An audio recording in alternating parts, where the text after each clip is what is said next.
यारे ते सव्वे समगम समगम पत्तेगमेव पत्तेगम वन्दामि अभट्टन्ते अर्हन्ते मानुषे खेते किच्चार्हन्ताणं सीताणं तनमो गणहराणम् अज्जावैवकाणं साहुणं चैव सवेसिं तेसिं विशुद्धदंसण नाणपहाणा समं समासेच उपसंपयामि सम्मं जत्तो निवाण संपत्ति। प्रवचन सारजी ग्रंथ गाथा नंबर 258।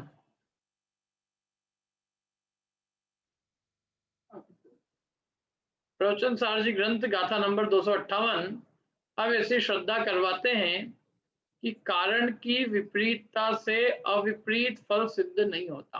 कारण यदि विपरीत हो तो उससे अविपरीत फल सिद्ध नहीं होगा।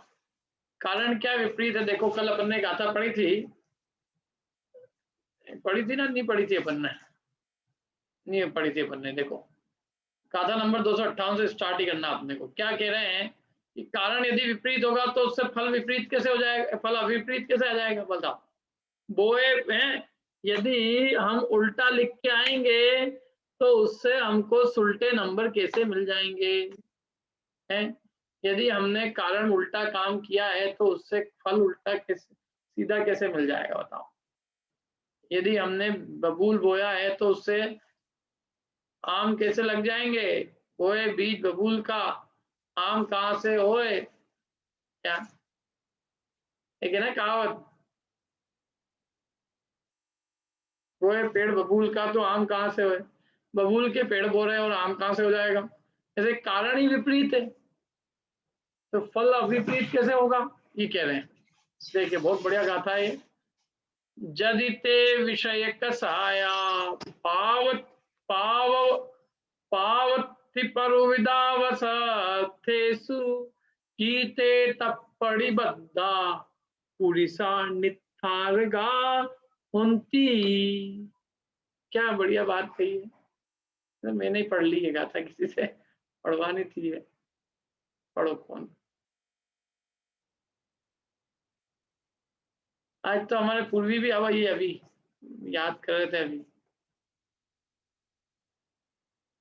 चलो हिंदी पढ़ दो, पूर्वी हिंदी 258 नंबर की गाथा।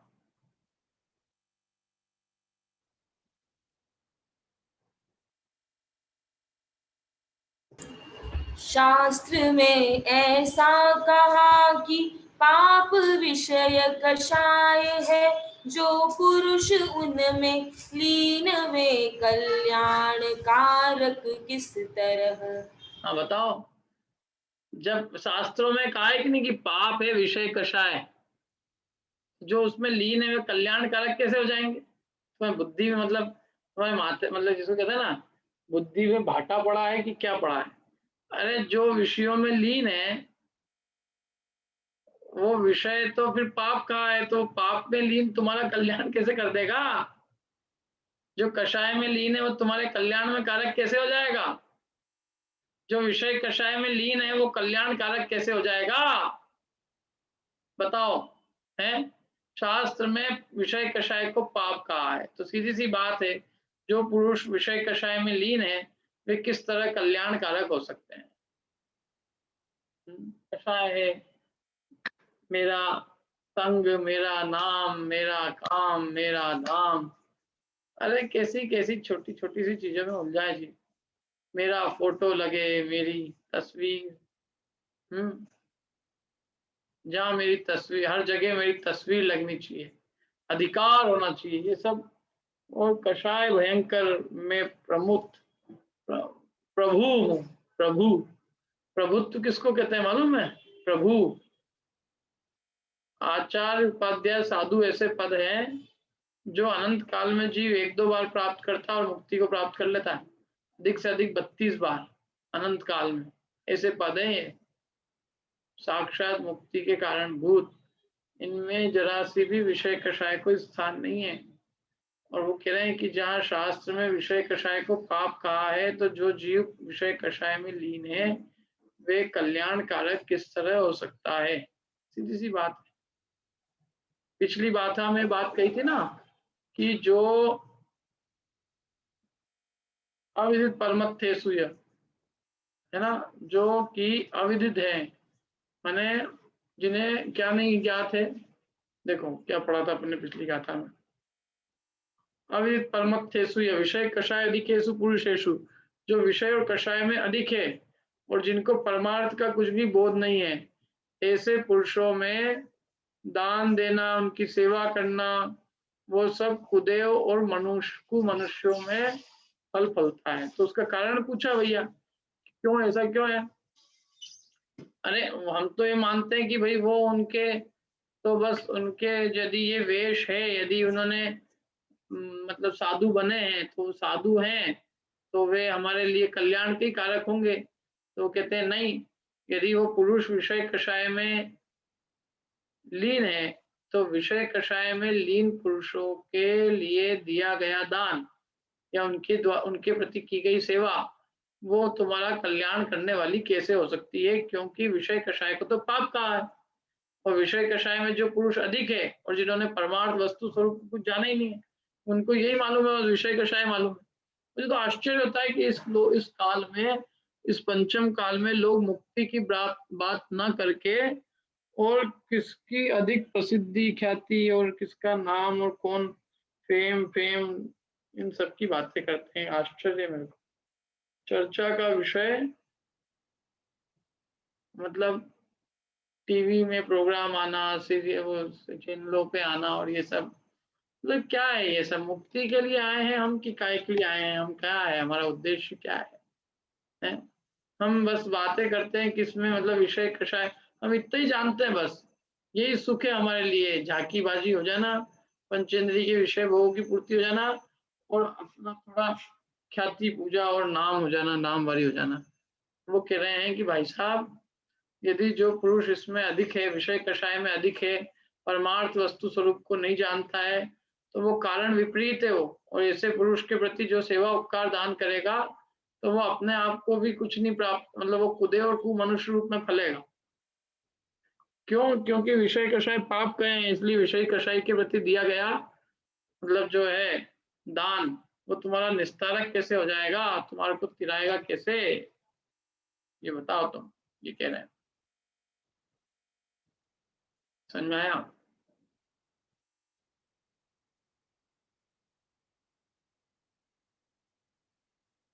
यदि ते विषय कषाया, यदि वे विषय कषाय पावत्ति परुविदाय सत्थेषु, यदि वे शास्त्रों में पाप प्ररूपित किए गए हैं, तो की ते तप परिबद्धा, तो उसमें प्रतिबद्ध पुरुषा निस्तारगा होती, तो उसमें प्रतिबद्ध पुरुष तुम्हारे लिए निस्तारक माने पार करने वाले, तुम्हारे को संसार समुद्र से पार करने वाले कैसे हो सकते हैं? जो पुरुष स्वयं ही विषय कषाय में लीन है, विषय कषाय में प्रतिबद्ध है और विषय कषाय जबकि शास्त्रों में पाप प्ररूपित किया गया है, तो ये बताओ कि विषय कषाय में प्रतिबद्ध पुरुष निस्तारक माने संसार समुद्र से निकालने वाले कैसे हो सकते हैं? यही बात समझ में आ रही कि नहीं आ रही? एक सिंपल से तर्क, मतलब उन्होंने क्वेश्चन किया एक प्रकार से, इन्होंने आचार्य देव ने स्वयं ने, कि तुम ये बताओ कि विषय कषाय को शास्त्रों में पाप कहा है कि नहीं है? कि कहा है ना पाप, और यदि वो पाप कहा है तो विषय कषाय में जो प्रतिबद्ध है वे पुरुष क्या तुम्हारे को संसार से निस्तारक हो सकते हैं? क्या वे संसार समुद्र से गिरने में कारण हो सकते हैं? कदापि नहीं हो सकते। ठीक है, पढ़ते हैं, इसका अन्वय आप। तरुण बोलो, तरुण। जबकि वे विषय कषाय पाप है, इस प्रकार शास्त्रों में प्ररूपित किया गया है, तो उनमें प्रतिबद्ध विषय कषायों में लीन वे पुरुष निस्तारक अर्थात पार लगाने वाले कैसे हो सकते हैं? हाँ, यदि वे विषय कषाय पाप है, जबकि वे विषय कषाय पाप है, इस प्रकार शास्त्रों में प्ररूपित किया गया है, तो उनमें प्रतिबद्ध माने विषय कषायों में लीन वे पुरुष निस्तारक माने संसार समुद्र से पार लगाने वाले कैसे हो सकते हैं? How is it possible?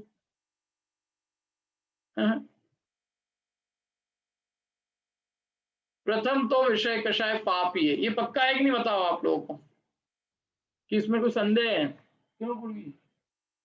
पूर्वी का ध्यान है, विषय कषाय पाप है कि नहीं है? 5 इंद्रियों के भोग और क्रोध मान माया लोभ कषाय, अनंतानुबंधी आदि 4 प्रकार की कषाय, हास्य आदि 9 कषाय, ये सब विषय कषाय, ये मिथ्यात्व, 5 इंद्रियों के विषय भोग कषाय, ये सब पाप है कि नहीं है? यदि विषय कषाय पाप ही है तो विषय कषायवान पुरुष भी पाप ही है, और विषय कषायवान पुरुषों के प्रति अनुरक्त जीव भी पाप में अनुरक्त होने से पाप ही है। एक्चुअली लोगों को भी क्या है, पाप पसंद है। क्या मैं बताऊं, हिंसा पसंद है, इसलिए कालका माता अच्छी लगती है, भैरवी माता, ये सब अच्छी लगती है, हिंसा अच्छी लगती ना, तो इसलिए उनको हिंसक देव भी अच्छे लगते हैं। मूल में बेचारे अज्ञानी है जीव, क्या करें, माने उनको हिंसा झूठ चोरी कुशील परिग्रह के प्रति अनुरक्ति है, तो इसलिए जो पापी भगवान होते हैं वही उनको प्रिय होते हैं। वह पाप उनको प्रिय है तो पापी के प्रति उनको अनुरक्ति होती है। विषय कषाय पुरुषों, विषय कषाय से प्रेम है, इसलिए विषय कषायवान पुरुषों के प्रति भी वे क्या है, अनुरक्त हैं। और ऐसे जीव जो विषय कषायवान पुरुषों के प्रति अनुरक्त है वे वास्तव में पाप में अनुरक्त हैं, पाप में रुचि है उनको, और इसलिए पाप में अनुरक्त होने से वे भी पाप ही है। समझ में आया ना? तीनों पाप है, विषय कषाय पाप है, विषय कषायवान पुरुष पाप है, और विषय कषाय पुरुषों के प्रति अनुरक्त जीव भी पाप में अनुरक्त होने से पाप ही है।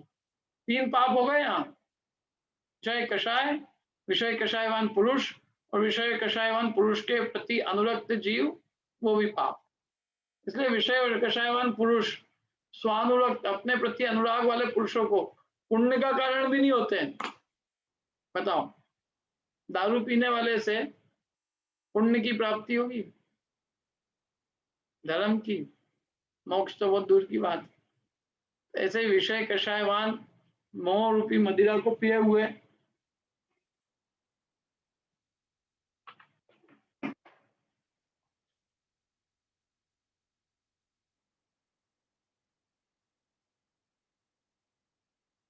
तो ऐसे जीवों के प्रति जो अनुरक्त है वो कह रहे हैं क्या उनके प्रति अनुरक्त जीवों को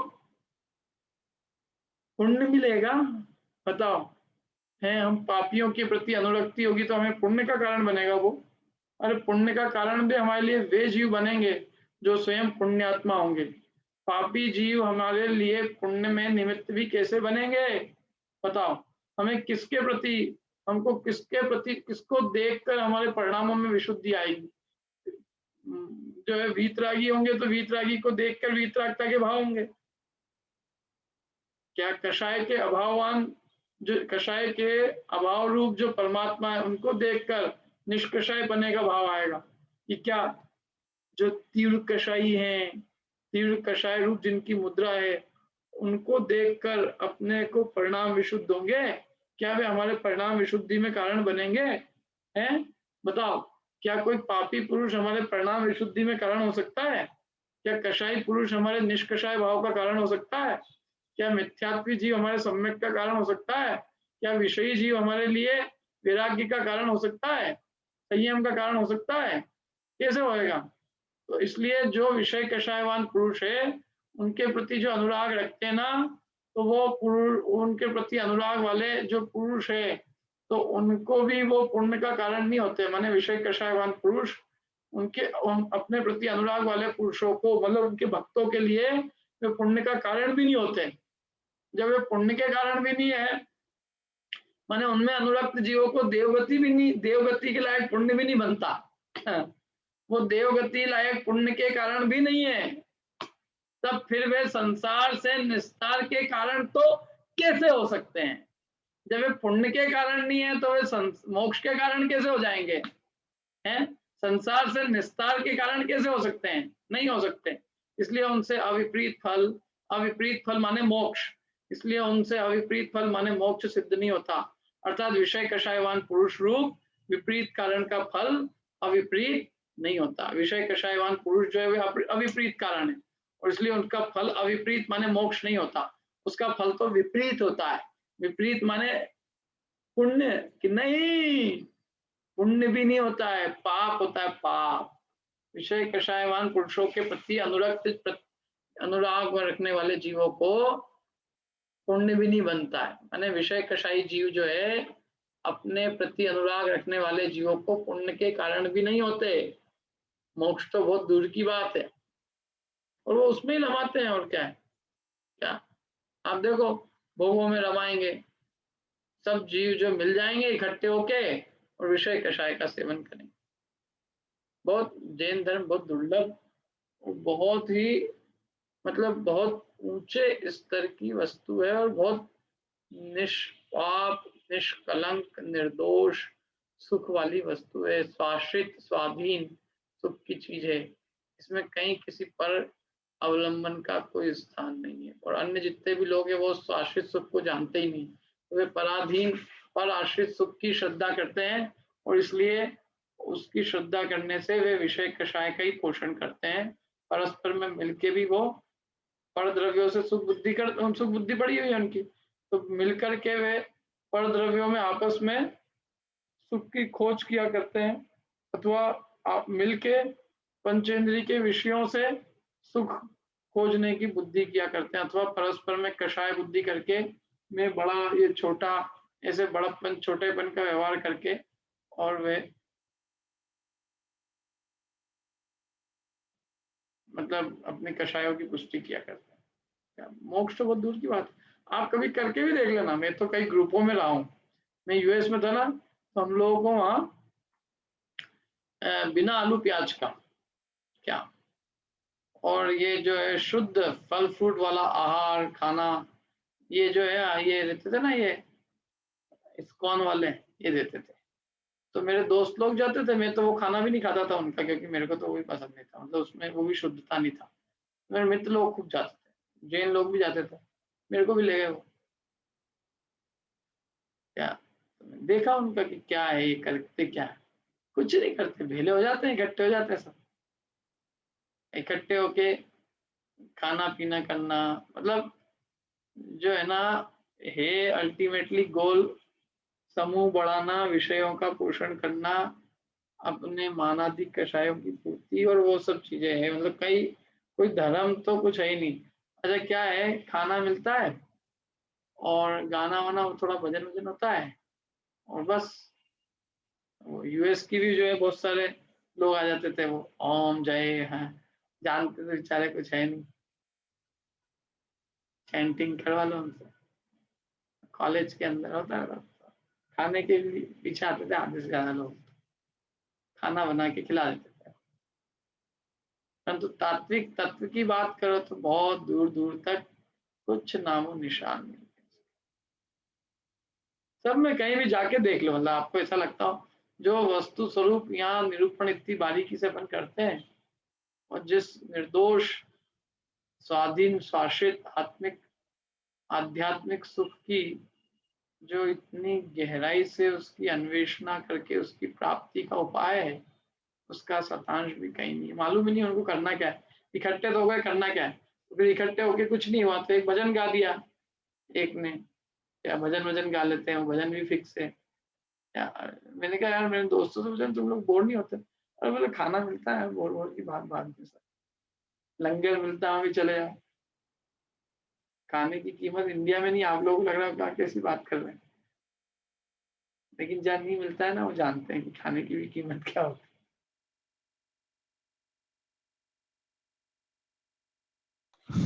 भैया एक्चुअली मुझे ये समझ नहीं आ रहा है, यहाँ पे आचार्य देव का प्रकरण मुनियों के लिए, तो ये उनके ऊपर कैसे घटित होगा? मतलब ये हम लोग समझ में आता है कि विषय कषाय मतलब वो उनको हम अनुरूप नहीं करें, परंतु ये तो कथन तो पूरा मुनिराज का चल रहा है, तो ये कैसे? मुनिराज कोई तो कह रहा है कि भैया कोई यदि विषय कषायवान पुरुष हो तो वो तुम्हारे लिए पुण्य का कारण भी नहीं होगा, वो तुम्हारे को संसार से निस्तारेगा कैसे? इसलिए तुम जो है भले ही उससे प्रेम होता है, कई बार क्या होता है किसी व्यक्ति से बहुत प्रेम होता है, लेकिन वो तुम्हारे धर्म का कारण नहीं हो सकता। व्यक्ति की अपेक्षा बहुत बढ़िया है। क्या ऐसे कुछ लोग हैं हमारे रिश्तेदार हैं, व्यक्तिगत रूप से बहुत अच्छे हैं वो, क्या मेरे को बहुत प्रिय है वो, लेकिन वो धर्म की दृष्टि से बात करूं तो उनकी मान्यता बिल्कुल विपरीत है। तो मैं अब वो क्या करते हैं कि वो धर्म की जब बात करते हैं तो मैं उनसे कहता हूँ अपन है ना इसकी बात नहीं कर। क्यों? क्योंकि ये तुम इसके कारण नहीं हो सकते। तुमको ये पूछना हो कि मतलब कोई भी तुमसे सांसारिक बात करना हो तो तुम उसके लिए बहुत अच्छे हो। क्या मेरे को कोई खरीदारी करना हो, कुछ प्लान, कुछ भी मतलब लौकिक कोई चीज पूछना हो कि साहब ये चीज क्या मिलेगी, कहाँ ऐसी मिलेगी, सब बता दो। क्या लौकिक सारी खबर है आपको। लेकिन ये जो है इसमें आपके और मेरे बहुत बड़े कॉन्फ्लिक्ट है, और इसलिए मुझे ये पक्का है कि इस मामले में आप नहीं, अपन दूर ही रहे तो अच्छा है। अब वो क्या होता है कभी कभी प्रेम होता है ना किसी किसी से, तो अपन धर्म के क्षेत्र में भी उसको कहते हैं ठीक है यार प्रेम है तो चल अब तेरे साथ वहां भी चल चले, ये भी कर ले। तो मैंने कह रखा, मैंने नहीं, ये इसमें नहीं, इसमें साथ नहीं दे सकते।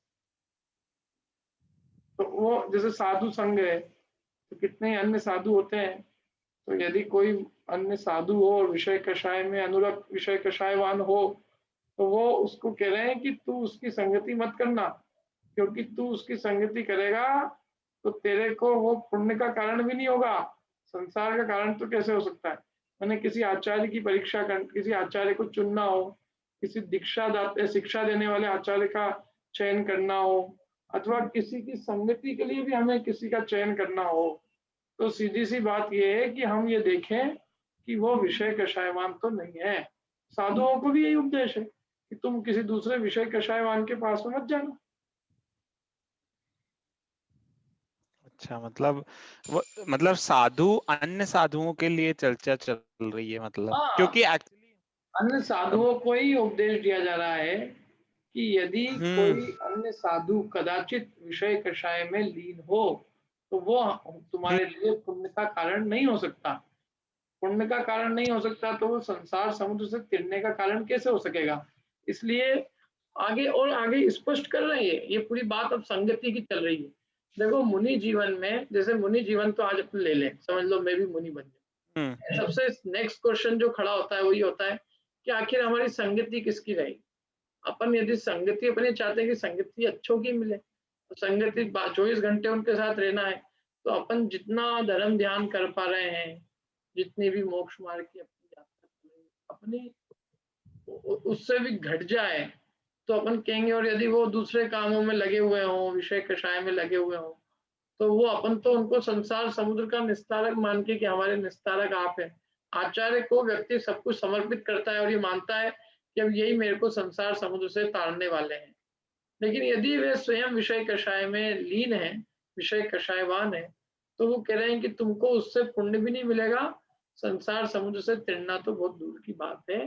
इसलिए तुम ऐसे गुरु को चुनना जो तुम्हारे लिए जो कि मुक्ति के मार्ग का प्रतीक हो, विषय कषाय में विषय कषायवान न हो। क्या है, गुरु हमें सबको चुनना है, तो हम कैसे गुरु को चुने? जो गुरु इसी में लगा हुआ हो, भाई हम उसके केवल पूजे हो गए, हम मतलब एक उसकी कषाय के साधन हो गए, हम तो एक उसके शिष्य बन के रह गए। उसने हमको जो है शिष्य बना के, ये भी हमारे शिष्य, और हमारे ऊपर एक ठप्पा लगा दिया। जैसे लो, जैसे वो दलाल होते हैं ना, तो दलाल ने क्या किया कि रजिस्ट्री की कॉपी पे ठप्पा लगा दिया अपना। जैसे हमारा क्या होता था यूएस में भी रेज्यूमे होता था, तो उस पर ठप्पा लगा दिया कि साहब अब कहीं पे भी इसको जॉब मिलेगी तो मेरी जो कंसल्टिंग फीस है वो 1 महीने की पक्की हो। ऐसे ऐसे रेज्यूमे में ठप्पा लगाया जैसे लगता। मेरे को समझ में नहीं आता था, मैं तो ठप्पा लगवाने के लिए जाता था कि ठप्पा लगा दो मेरा तो मालूम नहीं था ना। बाद में मैंने डायरेक्ट अप्लाई करना चालू किया। मैंने कहा यार ये तो ठप्पा उल्टा काम है। तो ऐसे क्या है कि उसने अपनी छाप लगा दी। तो विषय कषाय वाणी ने अपने को एक मोहरा बनाया अपनी कषाय और विषय पोसने का। तो कह रहे तुम ऐसे चंगुलों मत फंसना, तुम बच के रहना। तुम ये सोचना पहले भी कि सामने जिसको तुम अपना सर्वस्व समर्पित कर रहे हो, जिसको तुम ये मान रहे हो कि तुम्हें संसार से तारेगा, वो पहले देख लेना कि वो विषय कषायवान तो नहीं है। यदि वो विषय कषाई है तो वो तुम्हारे को पुण्य का कारण भी नहीं बनेगा, संसार समुद्र से तारने वाला तो कहाँ से होएगा, इसलिए उसको तुम दूर से ही छोड़ देना। आगे कहेंगे और ऐसों की संगति मत करो, संगति बहुत चुन चुन के करो। क्या है देखो, राग रंग बहुत ठीक है भैया। है ना। एक्चुअली स्टार्ट टॉपिक किया था उन्होंने वैयावृत्ति से, तो वैयावृत्ति के प्रकरण में ही है कि आप किसकी वैयावृत्ति करें और किन से जुड़ें किन से नहीं जुड़ें। हाँ सीधी सी बात है, यहाँ जुड़ान पूरा किससे कनेक्टेड होना है आपको, बस वो सब अब वही बात चल रही है। क्योंकि हम मुनियों का परस्पर समाचार, चलो आपने मूल गुण धारण कर लिए, दीक्षा धारण कर ली, अंतरंग बहिरंग छेद भी समझ लिया, आपने हिंसा का भी त्याग समझ लिया, परिग्रह समझ लिया, स्वाध्याय भी कर रहे हो, सब कर रहे हो आप, क्या वो सब तक आ गए अपन, वो सब अपन ने सीख लिया अच्छे से, है ना। अब अपन बात तो यहाँ ये चल रही है कि शुद्धोपयोग के साथ शुभोपयोग, तो शुभोपयोगी मुनिराज किसकी संगति करे, तो उसकी संगति करे जो विषय कषाई ना हो, और नहीं तो वो क्या होगा कि उससे मोक्ष का फल सिद्ध नहीं होगा बल्कि और पाप बंधेगा। सरल है एकदम गाथा में, इसमें और क्या बताऊं। नहीं गाथा तो सरल था, वो लिंक नहीं जुड़ रहा था क्योंकि मुनिराज की चर्चा चल रही, वो क्यों किसी विषय कषाई के साथ संगति करें। हालांकि वहां पूर्व गाथा में आया था कि ग्रस्तों में भी किसकी संगति करना और मुनिराज में भी किसकी संगति करना, मेरे ख्याल से उसी को और कंटिन्यूएशन में समझा रहे हैं। ठीक है, अब देखो अब आगे क्या कह रहे हैं। अब अविपरीत फल का कारण, ऐसा जो अविपरीत कारण है वो बतला रहे हैं। अभी विपरीत कारण बतलाया, अब अविपरीत कारण बतला रहे हैं, जिससे हमें अविपरीत फल प्राप्त होगा, माने जिससे मोक्ष की प्राप्ति होगा। तो ऐसे मुनिराज की संगति करें, ऐसे मुनिराज को अपना गुरु बनाए, क्योंकि इनसे हमें अपने मोक्ष की सिद्धि होगी, क्योंकि ये अविपरीत है और इनसे अविपरीत कारण से अविपरीत फल माने मोक्ष की सिद्धि होती है, ये बता रहे हैं। अब अविपरीत फल का कारण, ऐसा जो अविपरीत कारण है वो बतलाते हैं। क्या बतला रहे हैं? अविपरीत कारण बतला रहे हैं। इससे क्या सिद्ध होगा? अविपरीत फल सिद्ध होगा। अविपरीत फल क्या है? मोक्ष। और विपरीत फल क्या है? संसार। और विपरीत में भी महाविपरीत पाप बंध, नरक निगोद का कारण, जो कि पीछे बताया था, विषय कषाय, जो कि विपरीत का भी महाविपरीत है। देवगति भी विपरीत है यहाँ तो, लेकिन देवगति से भी विपरीत नरक निगोद की प्राप्ति है, जो कि विषय कषायवान पुरुषों के प्रति, मतलब विषय कषायवान पुरुषों के निमित्त से प्राप्त होती है। समझ में आ रही बात? चले आगे, चलिए अब देखो अविपरीत कारण पढ़ते। ओ हाँ, गाथा आप लोग पढ़नी है, एक मिनट है ना, अभ्यास पूरी भी पढ़ेगी।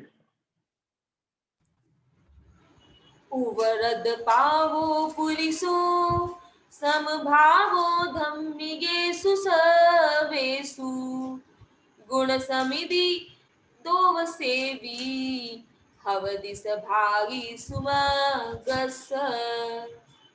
259 है ना।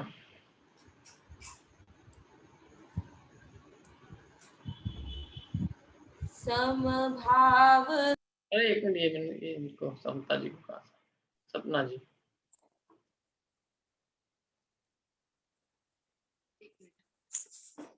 समभाव धार्मिक जनों में जो निष्पाप और गुणवान है, सन्मार्गामी वे श्रमण परमार्थ मग में मगन है। देखो इसको पूर्वी से गवाते हैं अपन एक बार, ये थोड़ी इसके बाद राग है। समभाव धार्मिक जनों में निष्पाप और गुणवान है, सन्मार्गामी वे श्रमण परमार्थ मग में मगन है। संभाव धार्मिक जनों में, धार्मिक लोगों में संभाव हो, ताकत द्वेष नहीं हो। क्या ये अपने लोग है, ये पराये? अरे जो धार्मिक है ना, देखो एक बात है, आज की तारीख में तो धर्मात्मा मिलना ही दुर्लभ है, और जो भी धर्म कर रहा हो धर्म के क्षेत्र में, उनसे सीखना चाहिए। पूछो उनसे कि आपकी कैसी क्या है, मतलब उनसे भी हमें कुछ वस्तु स्वरूप, कुछ भी, कुछ जो कोई कोई बात सीखने को मिलती हो, कोई हमारे दोष दूर होते हो, कोई गुणों की प्राप्ति होती हो, तो हमें उनसे सीखना चाहिए, जानना चाहिए। चर्चा वार्ता करके परस्पर में गुणों को ग्रहण करना चाहिए। मैंने देखा सबके पास गुण है व्यक्ति को, और अपन क्या होता है, अपना जितना अपन एक्सपोजर बढ़ा के संगति करते हैं ना, तो अनेक लोगों की संगति करने से अनेक लोगों के गुण दोषों का बोध होता है, उनके गुणों को हम अंगीकार करते हैं तो हमें अनेक गुणों की प्राप्ति सहज हो जाती है और हम एकदम फिक्स हो जाते हैं, हमारा चश्मा फसमा फिक्स। तो उससे क्या है कि जो जितने हमारे में होगा उतना ही होगा, और यदि लेकिन इतना है कि हमें इतनी बुद्धि होनी चाहिए कि हम किसी की भी करें तो हम उसके गुणों को ग्रहण करें और जो दोष हो उसको छोड़ दें। जैसे हंस दूध पी लेता है और पानी छोड़ देता है, इसे अपने को किसी से द्वेष भी नहीं करना और जो उनमें हो अच्छी बातें वो ग्रहण करना और बाकी छोड़ देना। और यदि बिल्कुल ही विषय कषाय और मतलब श्रद्धा ज्ञान और आचरण में बिल्कुल शून्य हो तो बिल्कुल और कोई लौकिक रत्न मतलब व्यवहार रत्नत्रय से भी शून्य हो, बिल्कुल अलग ही हो, एकदम विषय कषाय में ली तो अलग बात। अन्यथा तो व्यवहार रत्नत्रय का भी पालन करते हुए जीव से हम बहुत कुछ इस अपेक्षा से सीख सकते हैं कि भाई व्यवहार रत्नत्रय का भी हम प्रमाद रहित होकर कैसे पालन करें। समझ में आया ना बात? व्यवहार रत्नत्रय का भी पालन दुर्लभ है, नहीं तो भाई आप कैसे सब सम्यक दर्शन, सम्यक ज्ञान, सम्यक चैत्य की आराधना करते हैं। देखो मैं तो कई लोगों को देखता हूँ जो इतना धर्म नहीं समझते लेकिन उनके प्रमाद कम है, और हम इतना समझ के भी हम लोग प्रमाद करते हैं। तो हमारा समझना क्या कार्य का है? नहीं समझा हुआ व्यक्ति बिना प्रमाद के अपनी आराधना कर रहा है या समझ के भी नहीं कर रहा है, प्रमादी हुआ ना ये। जबकि समझ के तो उसका उत्साह बढ़ना चाहिए, प्रमाद कम होना चाहिए, उत्साह बढ़ के उसका साधन करें। तो देखो एक तो बात ये है कि सबके प्रति संभाव हो, धार्मिक जितने भी लोग हैं उन सबके प्रति संभाव हो, और ये जीव निष्पाप, जो निष्पाप हो, गुणवान हो, सन्मार्ग में गमन करने वाले हो, ऐसे श्रवण वे परमार्थ मग में, परमार्थ के रास्ते में मग्न है, ठीक है। और ऐसे श्रवण हमारे लिए अविपरीत कारण है और इनसे अविपरीत फल प्राप्त होता है। देखो उव्रत पावो माने पाप से जो ऊपरी उठ गया है पुरुष, संभाव धम्मिकेषु सर्वेषु, सर्व धर्मात्माओं में जिसका संभाव है, राग द्वेष नहीं है कि ये मेरा पट्टा है और ये तो इसको तो हम जैन धर्म में नहीं रहने देंगे, इसे राग द्वेष से रहित हो, सर्व धर्मात्माओं में संभाव हो, पाप से ऊपर उठ चुका हो और गुण समिति दो सेवी गुण समिति आदि का सेवन करने वाला हो, वह सुमार्ग का भागी होता है। देखो अन्वयार्थ पढ़ते हैं। अरे आज तो वो भी थी ना, एक मिनट, श्वेता जी, यहाँ श्वेता जी से पढ़ाई। श्वेता जी पढ़िए अन्वयार्थ। अन्वयार्थ, जिसके पाप रुक गया है, जो सभी धार्मिकों के प्रति संभाववान है और जो गुण समुदाय का सेवन करने वाला है, वह पुरुष सुमार्ग का भागी होता है, अर्थात सुमार्गवान है। हाँ बहुत बढ़िया। देखो क्या एक बात कही यहाँ पे कि जो सुमार्ग, जो गुण समुदाय का सेवन करने वाला, वो गुण समित दो सेवी था ना, उसका अर्थ ये कि जो गुण समुदाय का सेवन करने वाला, जिसके एक तो पाप रुक गया है, माने विषय कषाय नहीं है, क्योंकि विषय कषाय को पाप कहा था, तो जिसके पाप रुक गया है वो सब धर्मात्माओं के प्रति संभाव है। ये आजकल बहुत दुर्लभ है बात। देखो राग द्वेष से रहित परिणति मिलना बहुत दुर्लभ, नहीं तो क्या होता है परस्पर में कषाय भाव, राग द्वेष रूप प्रवृत्ति बहुत पाई जाती। सबके प्रति प्रीति हो, सब धर्मात्माओं के प्रति वात्सल्य प्रेम प्रीति भाव, सब धर्मात्माओं के प्रति समता भाव, क्या उनके गुणों के प्रति आदर, किसी के प्रति द्वेष बुद्धि नहीं होना, परस्पर में प्रीति, समता भाव, बड़प्पन छोटेपन का व्यवहार छूटकर समभाव, सब धार्मिकों के प्रति संभाव, राग द्वेष का अभाव रूप संभाव, और जो गुण समुदाय का सेवन करने वाला हो, गुणों के समुदाय का सेवन करता हो, मैंने अनेक गुणों का, अनेक गुण समुदाय का सेवन करने वाला हो, मतलब सेवन करने वाला का मतलब क्या है, मैंने जो गुणों की प्राप्ति का उद्यम करता हो, गुणों का सेवन करना मैंने गुणों को अपने अंदर में प्रकट करने का उद्यम करना, वह पुरुष सुमार्ग का भागी होता है अर्थात सुमार्गवान है। 3 बातें कही यहाँ पे, बताओ क्या क्या। पहली बात, जिसके पाप रुक गया है, फर्स्ट। सेकंड, जो सभी धार्मिकों के प्रति संभाववान है। और थर्ड पॉइंट, जो गुण समुदाय का सेवन करने वाला है, वह पुरुष क्या होता है कि वह पुरुष सुमार्ग का, अच्छे मार्ग का, भले मार्ग का भागी होता है अर्थात वह पुरुष सुमार्गवान है। माने सुमार्गवान माने ऐसा पुरुष वो बहुत अविपरीत कारण है और उससे तुम्हें मुक्ति की प्राप्ति हो सकती है। वो तुम्हारे संसार का निस्तारक हो सकता है, वो पुण्य बंध का कारण हो सकता है, और मोक्ष का कारण हो सकता है, क्योंकि वो अविपरीत कारण है। लेकिन उसमें 3 चीजें होनी चाहिए। तो पाप रुक गया हो, सब धर्मात्माओं के प्रति संभाववान हो, वो गुण समुदाय का सेवन करने वाला हो, माने अपने में गुणों की वृद्धि करता हो, गुणों का सेवन करता हो, गुणों की उपासना करके अपने में गुणों को प्रकट, अपने में गुणों को बढ़ाने वाला हो। ऐसा पुरुष सुमार्ग का माने अच्छे मार्ग का भागी होता। ऐसा पुरुष अच्छे मार्ग पे चल रहा है और वो कालांतर में उस अच्छे मार्ग से चलकर निर्वाण को प्राप्त करेगा, स्वयं भी और दूसरों के लिए भी निर्वाण का कारण बनेगा। अर्थात तो पुरुष अच्छे मार्ग पर चलने वाला सुमार्गवान है, वो सुमार्ग पर चलता है और उसके पीछे जो चलते हैं वे भी सुमार्ग पर चलते हैं, और वो मोक्ष में पहुंचता है और उसके पीछे उसका अनुचरण करने वाले अन्य जीव भी मुक्ति को प्राप्त करते हैं। आई समझ में बात?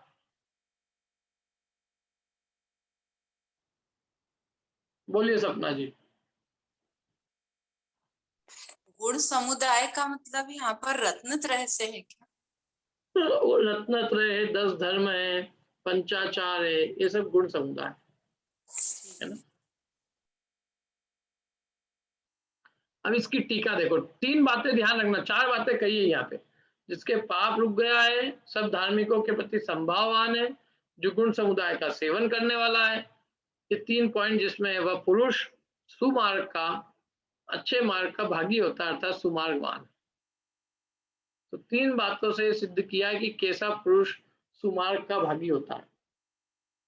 टीका, पाप के रुक जाने से, सर्वधर्मियों के प्रति स्वयं मध्यस्थ होने से, पाप रुक गया इसलिए किसी से ज्यादा, जैसे पापी जो जीव होता है ना, पाप करने में तत्पर, उनके राग द्वेष की तीव्रता होती है, कषाय की तीव्रता होती है, और पाप जिसके रुक गया है उसके कषाय अति मंद है, और इसलिए उसके सर्वधर्मियों के प्रति स्वयं मध्यस्थ है, किसी के प्रति राग द्वेष बुद्धि नहीं, सबके प्रति मध्यस्थ होने से और गुण समूह का सेवन करने से, जो श्रवण सम्यक दर्शन ज्ञान चाहिए युगपत पने रूप परिणति से रचित एकाग्रता स्वरूप सुमार्ग का भागी अर्थात सुमार्गशाली, सुमार्ग का भाजन है, वह निज को और पर को, मोक्ष का और पुण्य का आयतन है, स्वयं को और दूसरे के लिए पुण्य का स्थान है, पुण्य का कारण है, इसलिए वह श्रवण अविपरीत फल का कारण, ऐसा अविपरीत कारण है, ऐसी प्रतीति करनी चाहिए। कितनी बढ़िया लिखी लाइन है। जो पाप जिसके रुक गया है इसलिए सब धर्मियों के प्रति जो स्वयं मध्यस्थ है और गुण समूह का सेवन करने वाला होने से, जो श्रवण रत्नत्रय माने सम्यक दर्शन ज्ञान चाहिए युगपत पने माने एक साथ, क्या जो श्रवण रत्नत्रय के युगपत पने रूप परिणति से रचित एकाग्रता स्वरूप सुमार्ग का भागी है। क्या क्या कहना चाह रहे हैं? एक बात तो कही थी कि पाप के रुक जाने से, दूसरी बात सब धार्मिकों के प्रति संभावना, इसका लिए अर्थ किया कि जो सर्व धर्मियों के प्रति स्वयं मध्यस्थ है।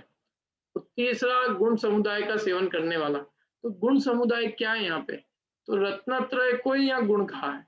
गुण समुदाय का सेवन करने से मतलब जो श्रवण सम्यक दर्शन ज्ञान चाहिए कि युगपत पने रूप माने तीनों की एकता, क्या तीनों की युगपत्ता,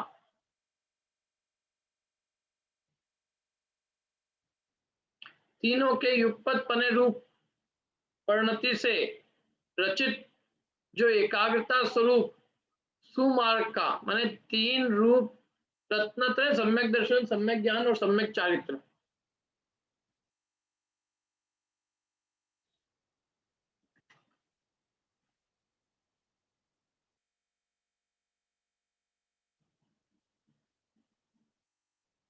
एक मिनट रुकना है आप लोग।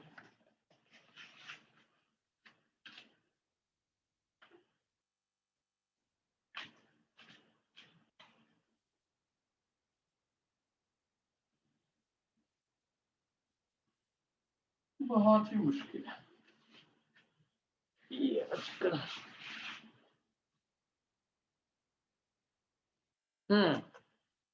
अंधेरे में देखो अब जो भी है।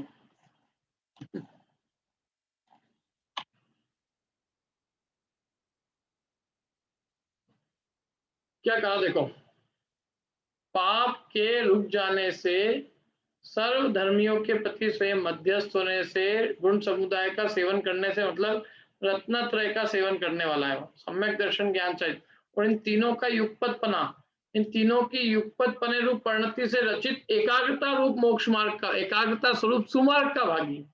देखो तत्वार सूत्र याद है आप लोगों को? तत्वार सूत्र का पहला सूत्र क्या है, बोलो जल्दी से। सम्यक दर्शन ज्ञान चैत्राणी मोक्ष मार्ग। सम्यक दर्शन, सम्यक ज्ञान और सम्यक चैत्र की, ये तीनों मिलकर एक मोक्ष का मार्ग है। इन तीनों की एकाग्र, तीनों की युगपत्ता माने तीन मिलकर एक मोक्ष का मार्ग है। यहाँ भी वही कहा, सम्यक दर्शन, सम्यक ज्ञान और सम्यक चैत्र का युगपतपना माने तीनों का एक साथ पने रूप परिणति से रचित जो एकाग्रता है, वो एकाग्रता स्वरूप वो मोक्ष मार्ग है। और उस मोक्ष मार्ग का जो भागी है, भाजन है, वो मोक्ष मार्ग में स्वयं चलने वाला है, और वो स्वयं चलने वाला होने से वो अपने को भी मोक्ष का कारण है और पुण्य का कारण है, और दूसरे को भी मोक्ष और पुण्य का कारण है, स्थान है। क्या जो स्वयं ही नहीं तिरा हो, दूसरे को क्या तिराएगा? जो स्वयं ही सुमार्ग का भागी नहीं होगा, वो अन्य को सुमार्ग का स्थान कैसे हो सकता है? इसलिए पहले उन्होंने कहा कि ऐसा जीव होगा वो सुमार्ग का भागी है, और वह जीव स्वयं को पर के लिए मोक्ष का और पुण्य का कारण है, पुण्य का स्थान है। इसलिए ऐसा श्रवण अविपरीत फल का कारण, अविपरीत कारण है, ऐसी प्रतीति करनी चाहिए। समझ में आया? बहुत सरल गाथा है अभी एकदम, लेकिन में भाव बहुत बड़ा है। देखो आपने देखा हो कि अमृतचंद्र देव ने ये जो पीछे की गाथा है, इनमें टीकाएं बड़ी बड़ी नहीं की, क्या बिल्कुल छोटी छोटी छोटी छोटी टीकाएं, एकदम चार चार पन्ने, चार चार पंक्तियों, बड़ी टीका एक भी नहीं है। जो चरणानियों की सूचक चूलिका आई, मैंने जहाँ चारित्र का कथन है तो उन्होंने उसको बहुत विस्तारा नहीं है। अध्यात्म की कोई गाथा आती तो वो उसको स्वयंभू की गाथा आएगी तो दिव्य मजे से छठ कारक और ये वो सब, यहाँ तक कि ज्ञेय तत्व प्रज्ञापन होगा, कठिन विषय आएगा तो उसको अच्छे से खुलासा करेंगे। उनको लग रहा है सरल है, क्या तारा जी क्या कहा? उनको लग रहा है सरल है, तो इसलिए सरल की उन्होंने ज्यादा व्याख्या नहीं की, सिंपल कह दिया कि भैया जो ऐसा जीव है जो पाप जिसके रुक गया है, सब साधर्मियों के प्रति मध्यस्थ है, गुण समूह का सेवन करने वाला होने से रत्नत्रय की युगपतपने रूप परिणति से रचित जो एकाग्रता स्वरूप सुमार्ग है, उसका भागी है, उसका भाजन है, वो अपने को पर को मोक्ष का और पुण्य का कारण है, स्थान है। वो स्वयं के लिए भी मोक्ष का और पुण्य का स्थान है, और दूसरे के लिए भी मोक्ष पुण्य का स्थान है। ऐसा श्रवण अविपरीत फल का कारण, अविपरीत कारण है, ऐसी तुमको प्रतीति विश्वास करना चाहिए। समझ में आ रही बात? कैसी की संगति करना चाहिए? कौन हो जो जिसका खुद का पाप नहीं हो, जिसके जीवन में छल कपट नहीं हो, पाप नहीं हो, विषय कषाय नहीं हो, और सब साधर्मियों के प्रति जो मध्यस्थ हो, और गुणों का, गुण समुदाय का सेवन करने वाला हो, रत्नत्रय की एकता रूप एकाग्रता स्वरूप मोक्ष मार्ग का भागी हो, ऐसा जीव अपने और दूसरों के लिए मोक्ष और पुण्य का स्थान है, और ऐसा श्रवण ही वास्तव में अविपरीत कारण है, जिससे कि अविपरीत फल स्वरूप मोक्ष की प्राप्ति होती है। ऐसा प्रतीति करनी चाहिए। ठीक है, ये 259 नंबर तक की गाथा हुई है, बाकी कल अपन लेंगे इसको। अभी और बहुत जोरदार है। इसके बाद आखिरी जो गाथा है ना 271 से 75, वो पंचरत्न की गाथा है। वो तो वो थोड़ा विषय अच्छा, मतलब थोड़ा उसमें सैद्धांतिक आध्यात्मिक विषय चलेगा, उनकी टीकाएं भी बड़ी है। लेकिन उसके पहले ये जो 60 से 70 तक की जो 11 गाथा है, ये सरल है। ये 11 गाथाएं भी अपन करेंगे अभी, 5-7 दिन में, 7 दिन में हो जाएगी, 5 दिन और 12 दिन, ये आधे महीने में पूरा हो जाएगा। अगली अष्टांगा के पहले ये ग्रंथ पूरा हो जाएगा। और इस तीसरे अधिकार की परीक्षा होगी है, पहले बता रहा हूँ। बहुत सिंपल है, बहुत मजेदार है, रोज पाठ करना चाहिए। आप लोग सामायिक करो इसकी, रोज 75 गाथाओं का पाठ करो। अपन लोग एक आश्रम बना के सुबह 4 बजे उठ के पहले रुद्र संग्रह का पाठ करें, और फिर एक प्रवचन सार का पाठ, फिर इष्टोपदेश का, फिर तत्वार्थ सूत्र का, तो अपने 2 घंटे की सामायिक हो जाएगी। रोज करें, बहुत सारा चीज हो जाएगी। घर में तो कुछ होना नहीं है, ठीक है, आश्रम में रूल बना देंगे।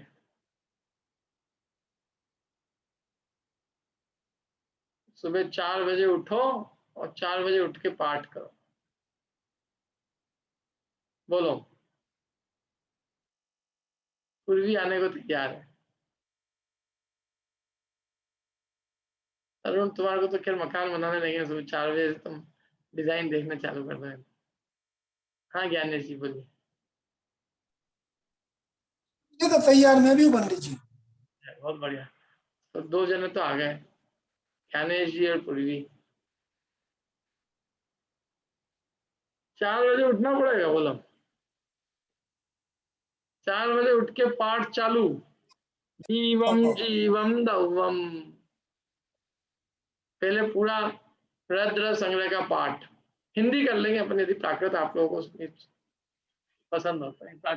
टफ लगेगा ना, प्राकृत की भी पढ़ाई अपन संस्कृत सिखा देंगे थोड़ी बहुत, ताकि सब गाथाओं का अर्थ समझ में आ जाए। और फिर उसके साथ में प्राकृत हिंदी जिसमें हो, गाथा पाठ, छेड़ाला पाठ।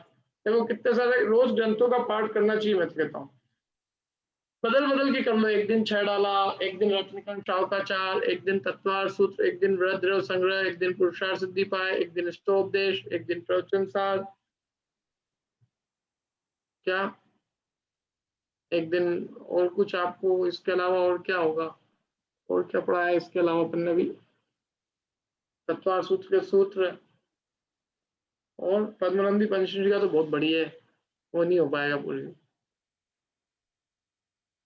और क्या हो सकता, और क्या किया ये अपन ने?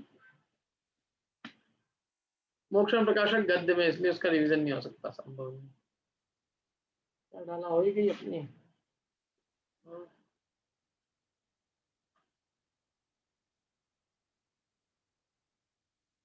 इन सब का ही कर लेंगे तो बहुत है, 8 ग्रंथ भी कम नहीं है। फिर समय सार के कलश आगे बढ़े तो फिर समय सार का, या फिर भाषानुवाद, हिंदी भाषानुवाद है ना, समय सार के जो पद्य है, समय सार गाथाओं के गाथानुवाद, और कलशानुवाद, समय सार के 278 कलश है, कलशानुवाद, गाथानुवाद। और फिर इतने सारे स्त्रोत, परमानंद स्त्रोत, स्वरूपानंद स्त्रोत, एक ही भाव, वाग्मी भाव, भक्तियां 10, भगवान की 10 भक्ति है ना, शांति भक्ति, सिद्ध भक्ति, आचार्य भक्ति, गुरु भक्ति, और इसके अलावा बहुत सारे स्त्रोत पाठ है। क्या, और फिर सामायिक पाठ है, फिर पूजाएं हैं बहुत सारी, फिर सामायिक खुद की है, और फिर समझना है। ये सब करो तो मोक्ष कोई दूर नहीं है।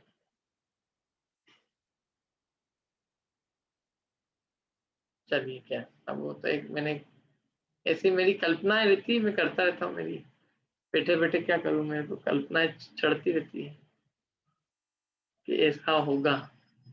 अब होगा नहीं होगा अलग बात। हाँ बोलो नील भाई। नहीं भैया, वो बहुत आप सही बोल रहे हैं, करना चाहिए, वरना ऐसे ही चला जाएगा जीवन। यही बात भैया, बहुत सारी चीज तो अपनी चली गई है, अब कितनी बची है बताओ, सबकी कितनी बची है, गिनती कर लेना चाहिए सबको। अपन बहुत रोएंगे नहीं तो बाद में कि मनुष्य को ऐसे ही खो दिया। 1/3 बची है, 2/3 तो निकल गई। मुश्किल है कभी कभी इसकी। अपन अभी किसी ने अभी सुनाया था एक दिन, बोधि दुर्लभ भावना पे किसने सुनाया था, वो अच्छा सुनाया था। मतलब बोधि दुर्लभ, मनुष्य भाव की दुर्लभता बताई थी, तो मैंने कहा यार सुनो आप, तो कितना दुर्लभ है ये, कितना दुर्लभ है बताओ आप, और कितनी व्यर्थ की चीजों में चला जाता है। और दुख की बात तो है, क्या करने आए, क्या कर रहे हैं पता नहीं। जो चीज की जरूरत ही नहीं है, उन चीजों को जोड़ने में लगे हुए हैं। मतलब आपका सुन के मैंने सोचा कि मैंने कभी छड़ाला पूरी एक साथ बैठ के नहीं पढ़ी ऐसे पूरी, और ना कभी तत्वार सूत्र मैंने कभी ऐसे बैठ के पढ़ा। मतलब रुद्र संग्रह की तो बात अलग है, वो तो बहुत बड़े, छटाला की मैं ना एक एक ढाल जैसे कभी पढ़ लेती हूँ, बट ऐसे कभी एग्जाम में दिलवाई ना आप लोगों को मैंने। एक्चुअल में मेरा एक विचार है कि एक कोई बोर्ड एग्जामिनेशन बोर्ड से जो प्रॉपर एग्जाम होती है ना, जैसे तत्वार सूत्र की, रत्नगण शावकाचार्य की और बृहद्रथ संग्रह की, इसकी एग्जाम दिलवा दी जाए। अभी अपन ने अपनी एग्जाम ली है, वो उस लेवल की एग्जाम होगी तो थोड़ा और उससे हो जाएगा, उसमें क्या है, पर वो एग्जाम तो और सीधी होती है, सीधी है, पर उनमें है ना गाथाएं, या वो एग्जाम नहीं तो एक जनरल जो टॉप ट्रेंड चलता है ना, मैं आपको उस तरह से कराता हूँ। देखो कि भाई आपको ये सब चीजें याद करनी पड़ेगी, जो जो जो एग्जाम अच्छे से जो पास करने के लिए फर्स्ट लेवल के लिए करते हैं, मतलब फर्स्ट रैंक लाने के लिए, उस तरह से तैयारी करो। तो सारी गाथाएं वो सब स्मरण होना चाहिए। छड़ाला तो पाठ करनी चाहिए, रोज एक एक डाल करो। आज पहली डाल, कल दूसरी, तीसरी, चौथी, पांचवी, 6 दिन में 6 डाल हो जाएगी। सामायिक पाठ है, रोज बदल बदल के 5-6 सामायिक पाठ कर लिए किसी दिन, कोई स्त्रोत भी बदल बदल के कर लिया, और फिर 6 डाला हो गई। फिर किसी बार रत्नगण शावकाचार्य ले लो, एक एक अध्याय, फिर पुरुषार्थ सिद्धि पाए ले लो, या वो याद नहीं हो तो वृहद्रथ संग्रह ले लो, और ऐसे रोज बोलोगे तो यूं याद हो जाएगा क्या।